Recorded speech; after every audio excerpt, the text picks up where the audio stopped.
Well, Oklahoma and Texas make it official as they will join the SEC.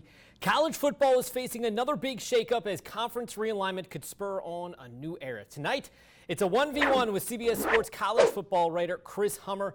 You can follow him on Twitter at Chris_Hummer. Chris, I really appreciate you coming on. First, how surprised are you at the events over the last week or so, and how surprised are you that all this happened so quickly? I'm pretty surprised. It came out of nowhere. I live in Austin. I'm pretty connected to the Longhorn program, and they kept the secret under wraps. I remember talking to some athletic directors and staffers across the Big 12, and they were all flabbergasted when this news broke through the Houston Chronicle. And it's been just a wild, I think 10 days, right? We went from 10 days to the report happening that Texas and Oklahoma are now in the SEC. It is just the weirdest thing in the world and the wildest thing that I've seen in college athletics in a long, college athletics is some crazy stuff, but in terms of realignment, certainly very high up there. And for that secret to have been kept, it's just crazy. And when you think about it, Bob Bowlesby, the Big 12 commissioner, and Greg Sankey, the SEC commissioner, were on the playoff committee together. They had been working together in secret for 18 months to expand it. And for Greg Sankey to be doing this essentially behind Bob Bowlesby's back and keeping that a secret just kind of adds to the intrigue. So yeah, everybody around college athletics that I've talked to was just totally shocked. Does history mean anything more in this sport? That's a good question. I'm not a fan of this move. I love regional rivalries. I love the regionality of college football, but we're clearly heading towards a point where money kind of supersedes everything. I know Texas and Oklahoma made plenty of it, and that's not the only reason they're moving. It's long-term security. The SEC is going to be kind of the centerpiece of the future of college football, and everybody wants a seat at that table. The South Carolinas, the Vanderbilts of the world, the Mississippi States of the world have to feel great about being in the middle tier of the SEC because they're going to be there. But if you're in Texas, Oklahoma, and you want to be relevant over the long term, and those programs have been historically relevant, you want to be there, and that's going to leave behind the Iowa States, the Kansas States of the world, and it's really unfortunate kind of looking forward. But yeah, I do think regionalism in college football is a dying thing. You mentioned Bob Bowlesby, the Big 12 commissioner. He accused ESPN this week of trying to destabilize the conference. How serious do you think these accusations are, and could the network actually be in any trouble? I mean, it depends on what he's got. I think in those situations when you come out as strong as he did, it probably means you don't have as strong information as you do, because you usually talk to your lawyers about that, and then you follow it up in litigation silently where you might have more leverage to kind of talk things out. But I don't think there's a doubt that ESPN has had a factor and kind of a hand in what's happening with this. When you think about it, Texas and Oklahoma are very valuable properties. The idea that you have to keep the Big 12 together and pay these other Big 12 schools pretty significant chunks of money for their Tier 1 rights is kind of a difficult thing when you could have Texas and Oklahoma in the SEC have their Tier 1 rights along with the most profitable conference in the country in terms of television contract and kind of get that going earlier.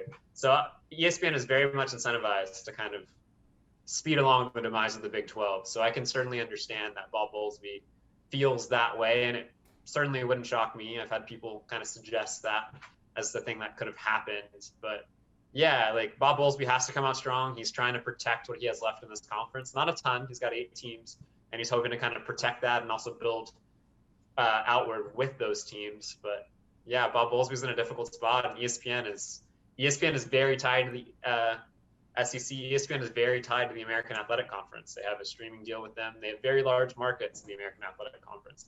I would argue the American, with markets like Orlando and Cincinnati, is actually better equipped moving forward, at least in terms of streaming deals, than the Big 12 at markets like, I guess, Stillwater, Lawrence, Kansas, and Manhattan, Kansas. So ESPN's in a position where I can see where it would push for that.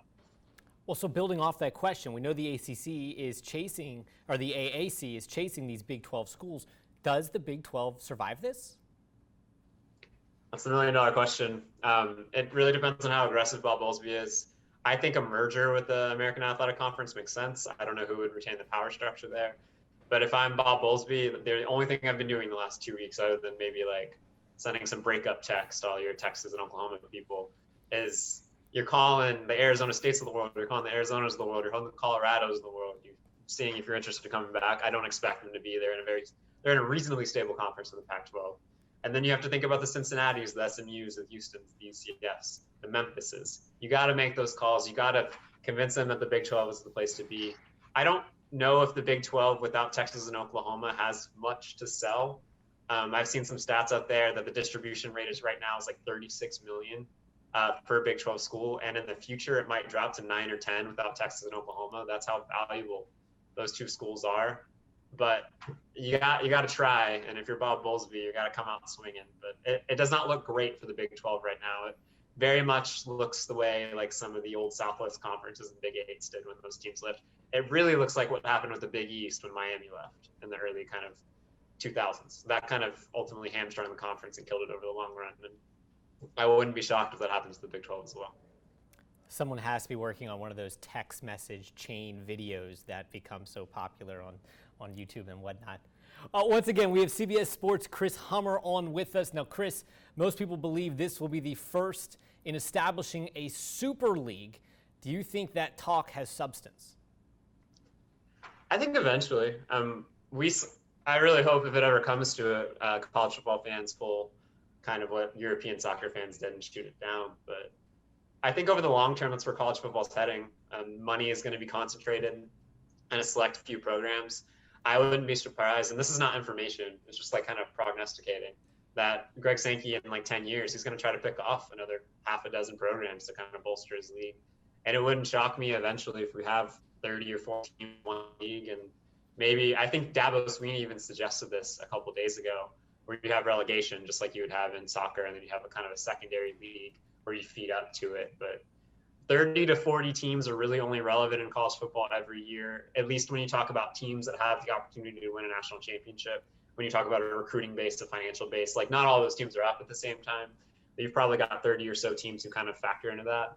And the teams in the middle are going to get left behind because they just don't bring as much money, and they're not as valuable to companies that could pay 30 teams for streaming rights instead of 60 and save some money and also get a better product in the long run. So it's a dangerous time for kind of the middle tier of college football.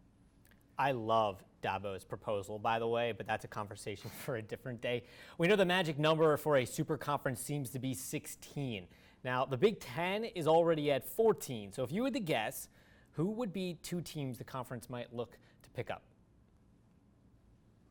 If I'm the Big Ten, and maybe this is not aggressive enough for people out in Big Ten country, I understand, but Iowa State and Kansas make a ton of geographical sense. They are both academic institutions that fit in the footprint. They're both research schools. Iowa State, I love that rivalry with Iowa. I think if you can bring that in the fold, that's cool. I know Iowa State's not a sexy market, but if Matt Campbell stays there long term, and if you bring them into the Big Ten, I think there's a better shot of that.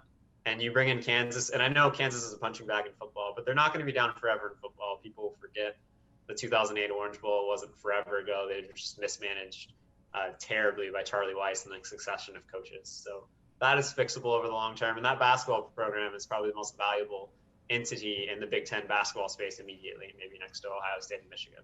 So you bring Kansas in the league, you get stronger. I've heard, and this is not substantial or anything. I mean, I've heard people throw out trying to poach USC and Oregon or something like that, and that sounds great, but that's not college football to me. That's 2 time zones away, 3 time zones away in a lot of cases. It just doesn't really seem to make sense. But if I'm Kevin Warren, I would like to add 2 teams, and I would like to add Kansas and Iowa State because that strengthens your position long term for sure. Now we know, you mentioned teams you've heard. I've also heard Big Ten going after a team like Miami maybe. Now, traditionally conferences do target these teams outside of their footprint to expand the network, and that gives them more money. But given how the way people watch sports these days, do you think that idea of going outside the footprint is still a big factor?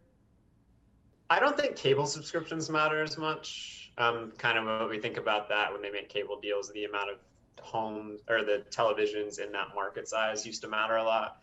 I think in the future, and this is just guessing because most college football folks don't know it either, but they're thinking streaming's the future. They're hoping companies like Amazon and Netflix step into the college football space. And if that's the case, the alumni base, the size of the alumni base matters significantly more than the kind of size of the city they're in. So maybe Miami makes a lot of sense from traditional power, but a school like UCF could be insanely valuable because not only do they have a young alumni base, they have the biggest alumni base in the country if you talk about year over year, because they have 60,000 plus students, many of those undergrads, and those are potential future kind of diehard college football fans in those spaces. So if you're the Big Ten, you're also considering things like that. It doesn't really make a lot of sense to add Cincinnati, But if you're going to go out in Florida, like, I guess you have to look at a place like Miami or a school that can bring a lot to the table outside of those traditional cable markets. When you talk about biggest alumni bases, Penn State certainly becomes a very powerful team from that perspective. One final question for you, Chris. Look into your crystal ball for me. Go ahead, shake it up, do whatever you need with your magic 8-ball or your crystal ball. What does college football look like in 2030? Oh, that's a great question. I mean, I am hesitant to make any bold predictions, but 10 years ago, nobody would have said we had the transfer portal, name, image, and likeness rights, and a 12-team college football playoff potentially. So it's shifted considerably over a 10-year period. I think we're heading towards a place where we'll probably have 4 major conferences. I can see that certainly happening in a 10-year period. I think the Big 12 or the American is going to drop out. I think the concentration of elite teams as more of these kind of grants and rights comes up is going to get significantly smaller. We're going to see larger conferences with kind of bigger brands spread out further across the country, just to kind of the elite of the elite. And I think the talent's going to keep funneling to those programs too. So it's just going to be a vicious cycle. Those schools are going to make more money. They're going to get better players. They're going to win more often. And then those teams are going to kind of get set at the top. And eventually, I feel really bad. We talked about the middle tier of college football, but like a school like Kent State or a school like Eastern Michigan is going to have a really difficult time. Like, they already have a difficult time. They have to funnel a lot of money into these things just to kind of keep up, and the facilities aren't racing to the MAC. Like, I can't see those kind of those programs like the Kent States and the Eastern Michigans of the world keeping up with the Alabamas and the Michigans and just having them on the same plateau. It just doesn't make sense long term. He's CBS college football writer Chris Hummer. You can follow him at Chris_Hummer. Chris, I really do appreciate you coming on talking about the future of college football with us. Yeah, absolutely. Thanks so much for having me on.